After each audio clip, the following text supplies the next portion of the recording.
Hi viewers, welcome to our channel. ప్రస్తుతం మనతో పాటు సీనియర్ పొలిటీషియన్, మాజీ హోంమంత్రి మైసర్ రెడ్డి గారు ఉన్నారు. వారితో ఒకసారి మాట్లాడదాం. సార్ నమస్కారం సార్. నమస్కారం. సార్ కవిత గారిని బీఆర్ఎస్ పార్టీ నుంచి సస్పెండ్ చేయడం చూస్తున్నాం సార్. ఇటువంటి డెసిషన్ తీసుకుంటారని చెప్పేసి ఎవరు కూడా ఊహించలేదు. అంటే కవిత గారి కామెంట్స్ కూడా మనం చూసుకోవచ్చు. హరీష్ రావు గారి పైన ఆరోపణలు చేసింది. సంతోష్ రావు గారి పైన ఆరోపణలు చేసింది. కాళేశ్వరం అవకతవకలకు సంబంధించి వీళ్ళు చేశారని చెప్పేసి. ఎలా చూడొచ్చు మరి ఈ ఇన్సిడెంట్? మీరేం చెప్తారు సార్ ఈ సస్పెన్షన్‌కి సంబంధించి? ఇప్పుడు సస్పెన్షన్ అనేది మామూలుగా అయితే మామూలు కార్యకర్తలైతే ఎప్పుడో చేసిండ్రు వాళ్ళు. హ్మ్. కాకపోతే ఈడ బంధుత్వం అనేది ఒకటి అడ్డం వచ్చింది. హ్మ్. ఎవరెన్ని చెప్పినా గానీ బీఆర్ఎస్ అధ్యక్షుడైన కేసీఆర్ గారికి కూతురే కదా! స్వయాన అవును కూతురే. సార్. ఈ ఆయన గూడా డెసిషన్ తీసుకునే దానికి కొంచెం కొట్టుమిట్టాడినారు. హ్మ్. కొట్టుమిట్టాడి తుదకు ఇంగ ఉన్న పరిస్థితుల్లో తప్పదు తీసుకోక. హ్మ్. ఎందుకంటే ఇది మొదటి నుంచి ఒక సమస్యగా తయారైంది వాళ్ళకు హ్మ్. బీఆర్ఎస్ పార్టీకి. ఈ మా పార్లమెంట్‌కి పంపించారు గదా! పార్లమెంట్‌కి పంపించినప్పుడు పార్లమెంట్ మెంబర్‌గా ఢిల్లీలో ఉంటూ వచ్చింది. ఢిల్లీలో ఉన్నప్పుడు ఎట్లో రకరకాల సంబంధాలు ఏర్పడతాయిలెండి అక్కడ. ఎందుకంటే పార్లమెంట్‌లో వివిధ పార్టీలోళ్ళు కలవడము, మాట్లాడడము ఇవన్నీ జరుగుతుంటాయి. ఆహ్, ఆ సందర్భంలో రకరకాల వ్యక్తులు పరిచయం అవుతుంటారు. హ్మ్. ఎంపీ అంటే ఢిల్లీలో గూడా పెద్ద విశేషంగా చూస్తారు. చాలా గౌరవంగా గూడా చూస్తారు. ఓకే. ప్రాముఖ్యత గూడా ఇస్తారు. హ్మ్. ఇస్తారు గాబట్టి అక్కడున్నప్పుడు ఈ మద్యం స్కామ్ హ్మ్. అంటే అది ఆహ్, ఆప్ పార్టీ వాళ్ళు హ్మ్. డబ్బులు తీసుకున్నారు. ఈ లిక్కర్ బిజినెస్ వాళ్ళతో అందరితో. ఓకే. ఆప్ డబ్బులు తీసుకున్నప్పుడు ఈ డబ్బులన్నీ అందరి దగ్గర కలెక్ట్ జేసి హ్మ్. ఈమె ఏదో కొద్దిగా తీసుకొండొచ్చులే, తీసుకోకుండా ఏముండదు గానీ. కొద్దిగా తీసుకొని వాళ్ళకు ఆప్‌కు డబ్బు పంపించారు. అది తుదకు అక్కడ ఉన్న ఎన్‌డీఏ గవర్నమెంట్ ఆప్ మీద చర్యలు తీసుకోవడము, హ్మ్. సీబీఐ ఎంక్వైరీ వేయడంతో ఆ ఎంక్వైరీలో ఈమె పేరు గూడా వచ్చింది. హ్మ్. రావటమే గాకుండా ఆమెను అరెస్ట్ చేసి దాదాపు 4 మాసాలో, 6 మాసాలో ఉన్నదనుకుంటా. హ్మ్. జైల్లో గూడా ఉన్నది. అవును. కస్టడీలో, జ్యుడిషియల్ కస్టడీలో ఉన్నది. అది కొంచెం బీఆర్ఎస్ పార్టీకి ఎంబ్రాజింగ్ అయింది. మద్యం స్కామ్ ఒకటి. ఓకే.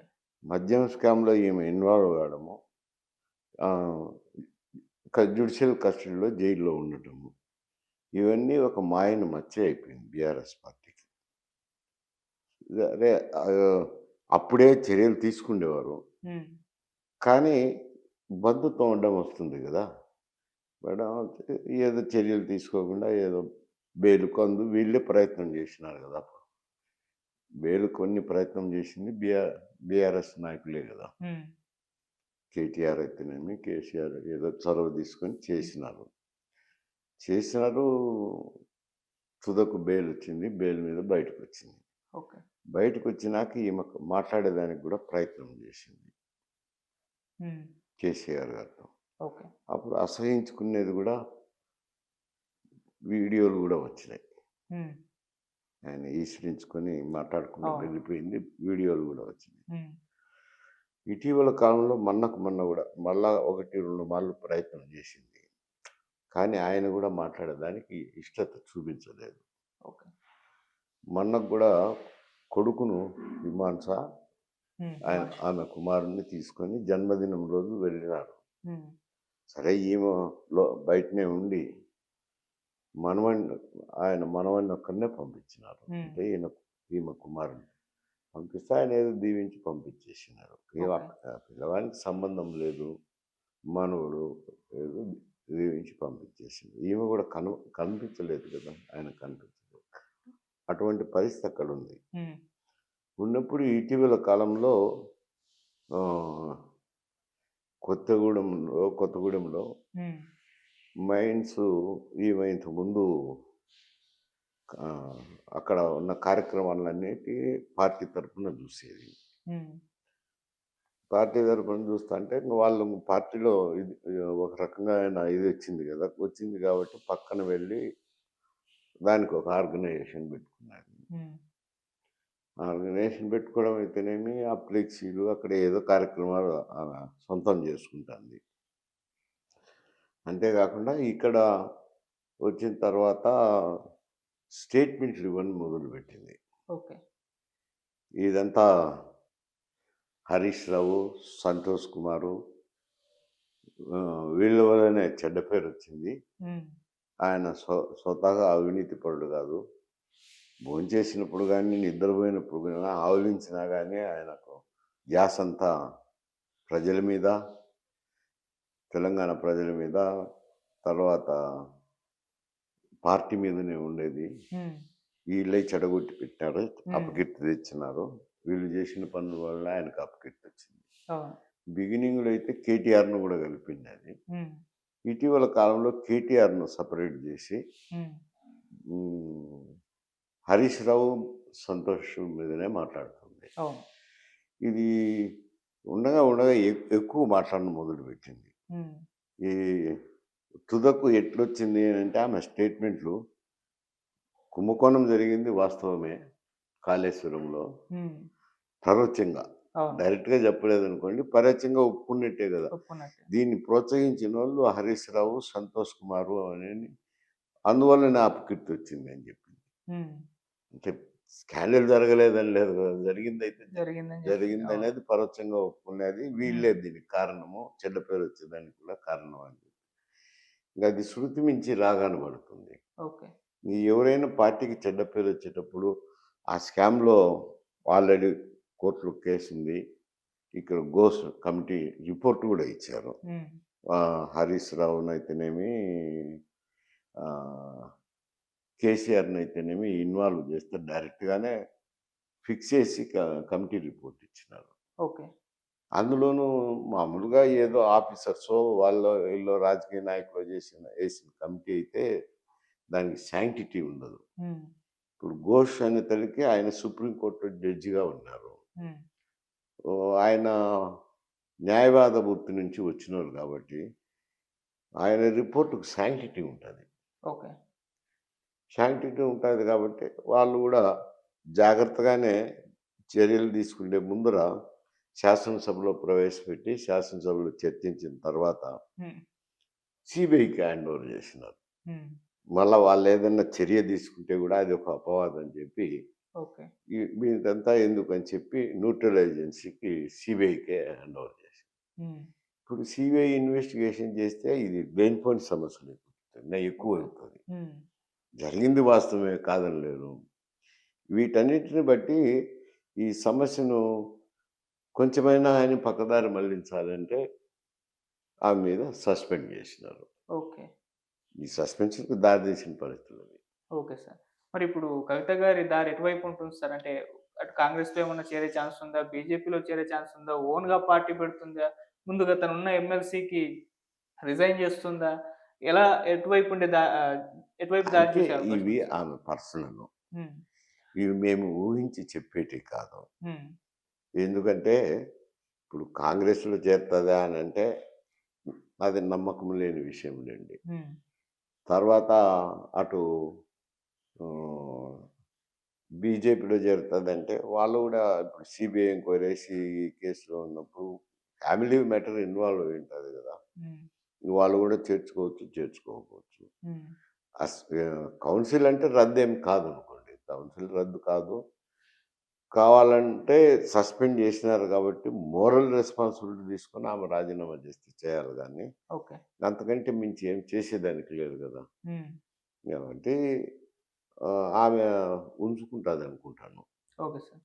ఇప్పుడంత మోరల్స్ లేవు గదా! ఎవరి దగ్గర లేవు. ఆ మోరల్స్ పాటించేవాళ్ళు లేరు. నైతిక ధర్మాలు పాటించేవాళ్ళు లేరు. హ్మ్. ఉంచుకోవచ్చు. ఆమె ఇష్టం అది. ఓకే.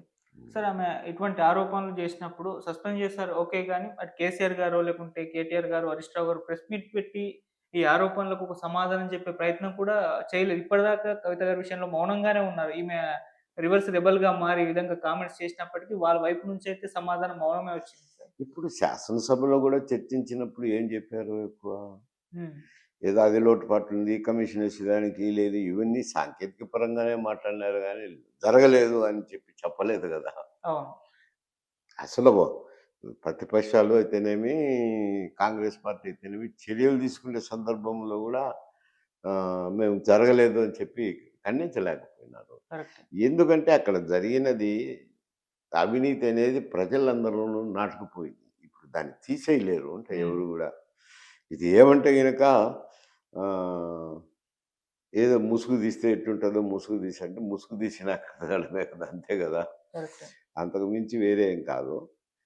డిలే చేసేదానికి లేదులే. ఓకే. ఎందుకంటే న్యాయమూర్తి హ్మ్. అందరిని విచారణ చేసినాడు. రకరకాల సాక్షులంతా విచారించినారు. హ్మ్. విచారించి క్రోడీకరించి రిపోర్ట్ ఇచ్చినారు. దీనికంతా కారణం కేసీఆర్, హరీష్ రావులు వీళ్ళేనని చెప్పి ఇచ్చినారు. ఓకే. ఇచ్చిన తర్వాత ఇంగ ఏముంది దానికి? ఓకే. ఆల్మోస్ట్ కోర్టులకు పోయిన జడ్జీలు అనుకో. హ్మ్. పదవుల్లో ఉన్నోళ్ళు చెప్తారు. హ్మ్. ఇక్కడ కాకపోతే ఈయన సుప్రీం కోర్ట్ జడ్జి రిటైర్డ్. అంతే తేడా వేరే ఏం లేదు. ఓకే. కాబట్టి ఆ కమిటీకి కొంచెం శాంక్టిటీ ఉంటది. అంటే ఎవరైనా గాని అంత తొందరగా తప్పట్టు పెట్టారు. ఓకే. సరే ఇటు కవిత గారి కామెంట్స్‌ని అటు కాంగ్రెస్ బాగా పబ్లిక్‌లోకి పంపడం, దాన్నెక్కువ వైరల్ చేయడం వాళ్ళే చేస్తున్నారు. అంటే ఈ విధంగా స్వయాన కేసీఆర్ గారి కూతురే కాళేశ్వరం ప్రాజెక్ట్‌లో అవకతవకలు జరిగాయి. హరీష్ రావు చేశాడని చెప్పేసింది. ఇది నిజం మేము చెప్పిందని చెప్పేసి కాంగ్రెస్ వాళ్ళే దాన్ని వైరల్ చేస్తున్నారు. అంటే కవిత అయితే గారు ఇప్పుడు కాదు. కాంగ్రెస్ చేతిలో ఒక అస్త్రంగా మారిపోయిందా బీఆర్ఎస్‌ని కాదు కాదు ఎదుర్కోవడానికి? కా కాంగ్రెసోళ్ళు ఎక్కడ చెప్పినారు? ఈ ముఖ్యమంత్రి స్పీచ్‌లో ఏం దీని గురించి ఏం చెప్పలేదు ఆ! గదా! ఈ కవిత గారి కామెంట్స్ తర్వాత ఆ వీడియోలని సోషల్ మీడియాలో ఆ వైరల్ చేస్తున్నారు. వీడియోలు అది యూట్యూబ్‌లో రకరకాలు జరుగుతుంటాయి. దానికి కాంగ్రెసోళ్ళే చేసినారని నేనెలా చెప్పగలను? హ్మ్. అతనైతే అథెంటికేటెడ్ స్టేట్మెంట్ ఇచ్చి నిన్న శాసనసభలో చర్చ జరిగింది. హ్మ్. ఆ చర్చలో అయితే ఎక్కడ ఏం పేరు ప్రస్తావించలేదు గదా! మీ కూతురు గూడా మీ కూతురే కామెంట్ చేస్తాందని చెప్పి అహా! అనలేదు గదా! ఇందాక ప్రెస్ మీట్ పెట్టి జస్ట్ చెప్పారు. ఎవరు? మన పీసీసీ చీఫ్ ఆయన పేరు. ఇప్పుడు హ్మ్. ఇప్పుడు ప్రెస్ మీట్ పెట్టిండొచ్చులే. ఆ! ఎందుకంటే ఇందాక ప్రెస్ మీట్. సస్పెండ్ చేసేటప్పుడు అవును. కారణాలు చెప్పేటప్పుడు చెప్పిండొచ్చు. హ్మ్. అంతేగాని సస్పెండ్ చేసినాక దాని మీద రియాక్షన్ అడిగింటారు గదా! ఓకే. రకరకాలోళ్ళు ప్రెసోళ్ళు పోయి అడుగుతారు. హ్మ్. ఇటు సస్పెండ్ చేశారు. మీ మీద దీని మీద రియాక్షన్ ఏమన్నాక ప్రధాన పార్టీగా ఉన్నప్పుడు హ్మ్. రెస్పాన్స్ ఇవ్వాలి. రెస్పాన్స్ ఇచ్చినప్పుడు చెప్పింటారు. ఓకే. మొన్న శాసనసభలో చర్చ జరిగినప్పుడైతే ఆమె పేరు ఏం ప్రస్తావించలేదు. ఓకే. అది అథెంటికేటెడ్ గదా! శాసనసభలో చర్చ. ఓకే. సార్ పొలిటికల్‌గా బీఆర్ఎస్‌కి ఇది మరి పెద్ద దెబ్బే అని అంటున్నారు సార్. మరి దీన్ని కేసీఆర్ గారు ఎలా హ్యాండిల్ చేస్తారు? కూతురు విషయంలో అంటే ఎదురు తిరిగింది వేరే వాళ్ళైతే పర్లేదు గానీ కూతురే స్వయంగా ఎదురు తిరగడం అనేది అది పొలిటికల్‌గా ఎంత వరకు డ్యామేజ్ బిఆర్ చేస్తుంది? డ్యామేజే గదా! బీఆర్ఎస్‌కు హ్మ్. ప్రజలు చూస్తున్నారులెండి. ఇంకొకరెవరో స్టేట్మెంట్ ఇవ్వాల్సిన అవసరం లేదు. అవును. ప్రజల్లో గూడా అపవాదు ఉంది గదా! కాళేశ్వరంలో డబ్బు తిన్నారు, కుంగిపోయింది. ఇవన్నీ ప్రజల్లో గూడా ఉండేటియే, పత్రికల్లో వార్తలొచ్చినేటియే ప్రజలందరికీ తెలుసు. తెలుసు గాబట్టి మేలు ముసుగు తీయడం తప్పనిచ్చి ఇందులో ఏమి లేదు. ఓకే. కొత్తదనం ఏమి లేదు. హ్మ్. ఆమె ఎండార్స్ చేసింది. హ్మ్. దానికి ఏముంది అది. అది మచ్చే బీఆర్ఎస్ పార్టీకి ఘోష్ కమిషనే తీవ్రమైన మచ్చ. ఓకే. సార్ ఫైనల్‌గా మరి కేసీఆర్ గారి అరెస్ట్‌కేమన్నా దారి తీయొచ్చా ఈ కాళేశ్వరం ప్రాజెక్ట్? ఎందుకంటే సీబీఐ కేస్ నమోదైంది. ఇప్పుడు ఎంక్వైరీ కూడా జరగబోతుంది.